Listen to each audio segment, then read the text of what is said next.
This might sound a little bit weird, but I really love nailing perfect focus when taking landscape photos. And one of my favorite things about the Fujifilm system is how many different assists and how many different techniques and built-in functions there are to get perfect focus when shooting landscapes.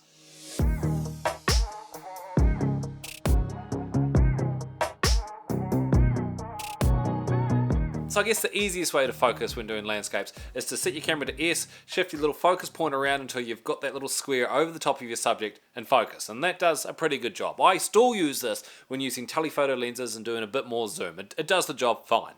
However, you can get so much more control and so much more precision in manual focus. So when you flick your camera over to manual focus, you see a little manual focus distance indicator come up down the bottom of your screen. It's kind of like a ruler, and I think it goes from like 0.5 meters to infinity. And underneath that, you'll also see a little white and a blue mark. The white point is exactly like the sharpest point of what is in focus, and the blue part is showing how much of your depth of field has taken effect in your photo. So if you go really wide to say 10 millimeters at f22 and you focus in like the middle of that, you'll see you'll be able to get nearly everything from about 1 meter to infinity sharp. So this is awesome. You never have to focus again. Just pretty much everything from this far away to infinity is sharp. However, it's not always the best way of doing it. Say if you don't want to be at 10 mm, you don't want to be at f22, this isn't going to cut the mustard.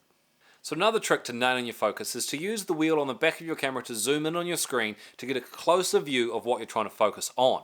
If you push that wheel in, not roll it, but actually give it a click, it'll magnify the back of your screen, and you'll be able to use a little joystick or your pad, depending on which camera you've got, to shift your screen around until you find the subject you're trying to focus on.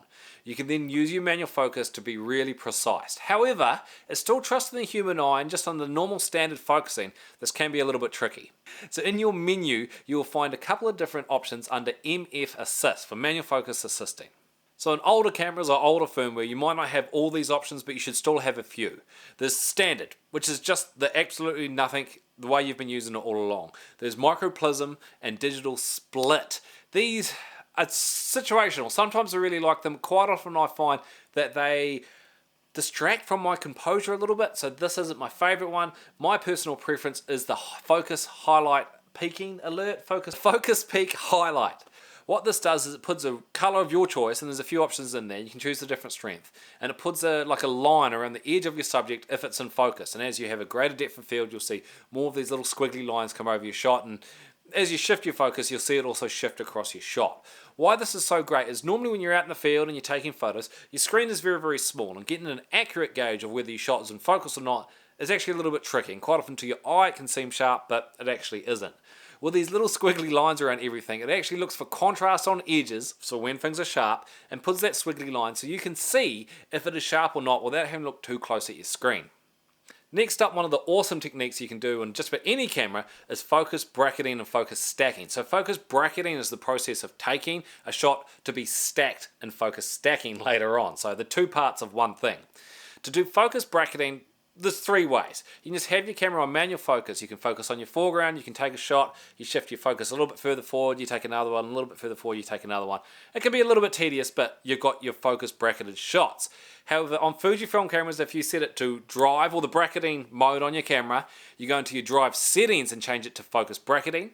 And then you've also got to tweak your focus bracketing settings. And now under this, you'll see hopefully three options. There are your number of shots. I always leave this really high, like I say around 50 or 90. You don't have to worry about it being too much, because as soon as your camera has reached the peak of how many shots it needs to capture, it stops. So go higher. Though as a note, actually, if you go like 999, your camera will probably just straight away say memory card full, because it's prepared to take 999 shots, and it knows you can't save that many to your card unless you've got a giant card. So 50 or 90 is a fine amount. Next, there are a number of steps. Pretty much as a general guide, just leave this at 10. 1 is such a little amount of movement, it'll create far too many shots, and even 5 is hardly enough. Leave it straight on 10. The final option is the interval. This is how long between each shot. I don't know why you would want longer than 0 seconds, so leave it at 0. So as a general guide, 50, 10, and 0. Once you've done this, go back to your shooting and focus on your foreground. Hit that shutter button and you'll hear it go click, click, click, click, click, click, click, and shift your focus throughout the frame until it has focused on infinity. And done, you've got a focus bracketed shot. On newer cameras like the X-T4, there is also an auto option for focus bracketing. This lets you pick your start point and your end point and only focuses between there. This will be awesome for say macro, but for landscape, I still just use the manual option. Once you've captured your series of focus bracketed shots, you chuck them all into Lightroom, select the whole series, right click and go open as layers in Photoshop. Once they've all loaded into Photoshop, select all the layers, then go to Edit and Auto Align. Once that's finished processing, go to Edit again and Auto Blend. Just hit the stacked option and hit OK. This will pretty much take the sharpest part from every single image and combine it into one sharp photo the whole way through. To save this file, I would recommend saving it as a TIFF with all layers unselected, otherwise you're going to end up with most likely a giant file that is too big for anything to handle. It's a bit unpractical. So also maybe do all your global raw editing and sync that across all your files before you do this process. So focus bracketing is such an awesome way to get everything from your foreground to the background tack sharp. Why wouldn't you just do it every single time?